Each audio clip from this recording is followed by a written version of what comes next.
Makigsunan, gipahinumduman kita karon sa liturhiya sa pulong nga sa atong pagpakiglambigit sa Dios in our relationship with God, gikinahanglan gyud nga magpatalinghog kita sa iyang kinaadman aron atong masubay ang dalan sa iyahang mga pagtulunan nga nagpadulong sa pagsinati sa himaya sa iyang kaayo o gugma.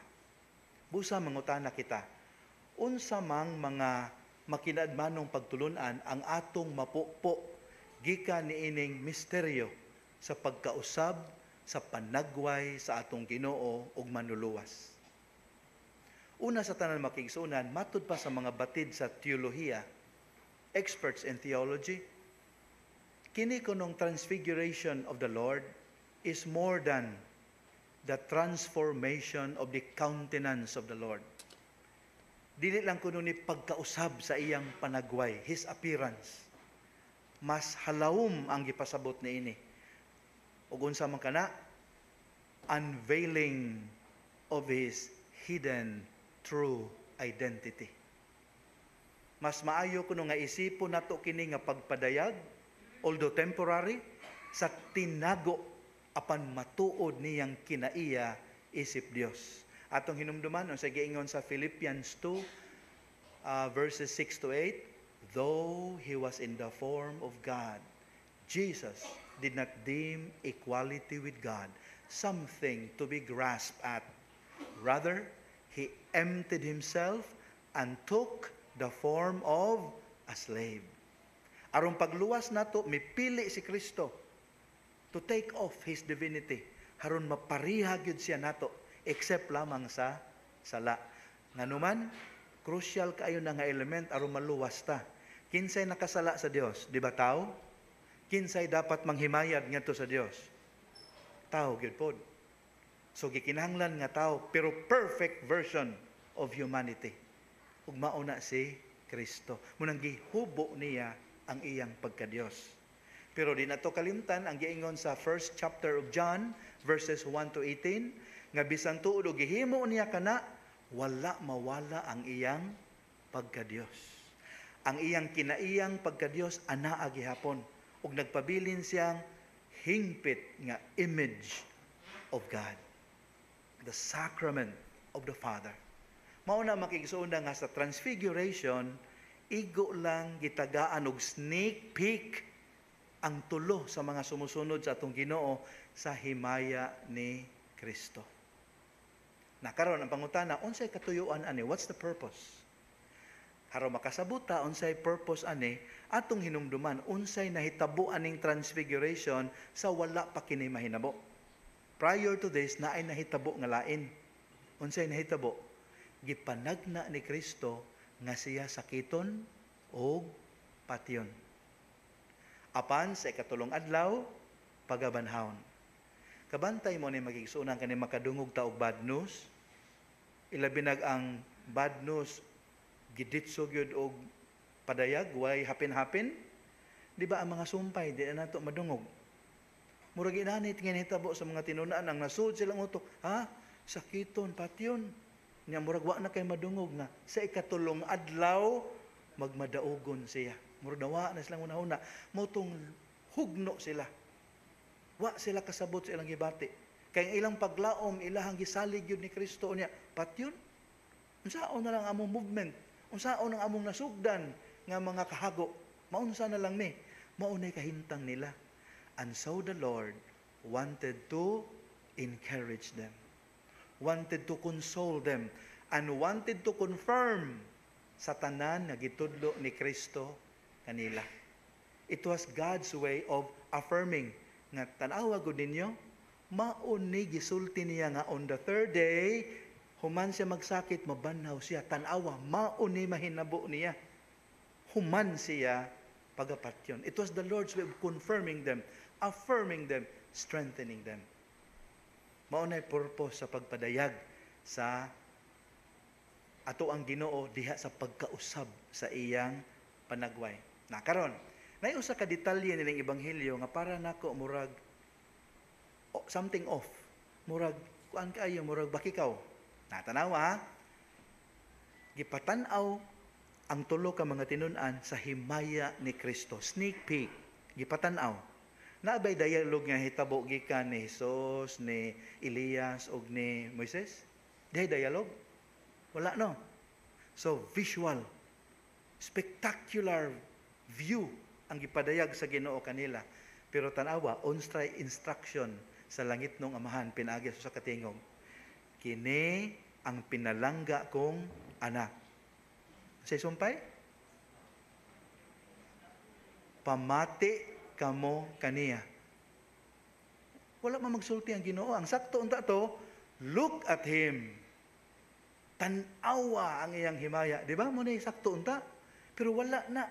Isugo sa amahan. O sige, ingon niya, listen to him. Di ba murag, bakikaw? Ang sakto unta, kung kita pa'y maghimo ani nga script, look at him, behold his glory, and fill yourselves with his unimaginable sight, and be ready for the scandal of the cross. Ano na to? Pero dili, listen to him. Nga naman makaigsuunan, kay bawo magud ang Ginoo, kay bawo gyud siya nga ang kalibutan nga atong gipuy-an daghan kaayong tingog, nagkadaiya ug gani nagkasumpaki, mga tingog nga gusto natong tagdon. Nag-ilog ni sila to get our attention. Unya kaning maong mga tingog kasagaran maghatod kanato sa kaalautan. Unsa man nga mga tingog? Modern opinions, bag-ong mga urog, new lifestyles, tawhanon nga mga panglantaw, ug bag-ong mga pagtulunan. Amusing, interesting, pero eventually would be destructive. Maubitaw na sa nga atong panahon karon daghantang kalibog usahay. Ang mga pagtulunan, miingon ang usa ka relihiyon nga kuan, appointed son of God kuno siya. Naman siya mutuo. Naay mo ingon nga ang Pilipinas mao ang bag-ong Jerusalem. Nasa mutuo. Ngano ka na? Asa naman ang ilahang utok? Naay mga tingog nga makalibog. Ang usa ka obispo mo na itudlo, ang usa ka santo papa mo na ipadayag niyang opinyon, makalibog. Na usa ka pare po, lain po niyang pagtulunan. Naasa yung mga religious leaders, lain po nila mga pagtulunan. Magkasumpaki. Kinsa may itong paminawon ani? Muna niingon ang Ginoo na isolusyon. O sige ingos Ginoo, listen to my son. Asa iyang tingog makikita? Biblia. Unang palihog, basa mo. Unya ayaw na mong salig sa among iwali. Kaya ba sige ilad mo? Check, verify, unsay gisulti ining paria, unsay gisulti ining religious leader. Tun-in ninyo, kadaghang available nga online resources. Check the Catechism of the Catholic Church. Check the St. Jerome Biblical Commentary. Tanawa, kung sakto ba iyang gitun-an o nagbuot-buot ra ng tawana aron malingaw mo. Listen to him. Hinumdum na kagsugilanon makigisunan dihay ka usa ka pare nga nangandam sa iyahang 25 years sa iyang pagkapare. Nya nangutana siya ang assistants kay duha man yang assistant pares praise naman siya bay. Okay kani akong plano nga sa akong ang anniversary mag-creative liturgy ko. Sa kay bawam kimo sa creative liturgy no, may gani kalma na naaro na kay na ano ba daghang pakulo bas liturhiya, daghang i-insert haro manindot ang misa kuno ay. Ang tawag anak niya ito, creative liturgy. So, ang usa ka assistant, bingon, Pads, okay ka na, Pads. Kay, anyway, ikaw may nag-anniversary. So, imuha yung kagustuhan matuman. Ang usa po, bingon, Pads, I caution you from doing that. Kay bahod biya ka sa atong obispo nga particular kay liturhiya. Kanay background na sa liturgy. Careful ka. Pila ra istorya, mas naminaw ang pare. Niya itong tambag na nagkanayon, imuha man ang anniversary, kay matuman. So, tuod man, niabot ang mga anniversary, diha ang obispo, diha ang mga daghang kaparian, puno ang simbahan. So, mga kaigsuunan, wa pa kay magsugod ang misa, nagpagawa sa pakulo, kay may pagka-Chinese man to siya, na dragon dance.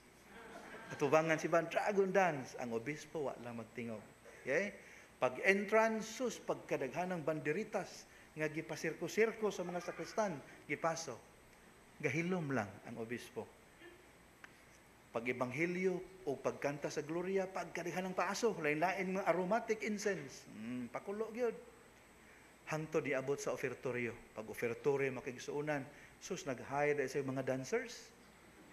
Gisayaw ang mga offering gikan sa likod, padung distubangan. Unya ang lead dancer o sa kagwapa nga dalaga. Gisayaw. Nya mo to gisinyasan ng obispo nga mudawat sa mga gasa. Pagdayon ng naog sa obispo magigsunan kay mudawat sa mga gasa, mihonghong siya sa pare nga nag-anniversary. And siya, Father, nahinumdum ka atong ebanghelyo may tungod sa kababae nga nagsayaw? And yes, Bishop. May ra ba kay pagkasayaw ni? Pag-ampo lang gyud, Father. Nga kining bayhana dili mangayo gikan kanako. Kaya kung naa siya pangayoon ako karon, bisag unsa akong ihatag.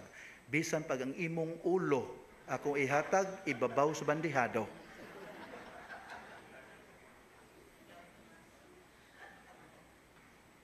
Basta di ta maminaw sa hustong tambag, sa hustong tingog, maalaot yun ta. Sayod ang Ginoo makigsunan nga ang tingog lamang sa maayong magbalantay, mo'y maghatod ka nato sa tinuray nga kinabuhi, lunsay o kapuno sa kinabuhi. Kay ang matud pa sa laing bahin sa kasulatan, ang mga mini nga mga magbalantay, ang sa buhaton nila, they will plunder and kill. Pero ang maayong magbalantay, he will lay down his life for his sheep. Mao kana si Kristo. So, mao na choice natong pagahimoon karon.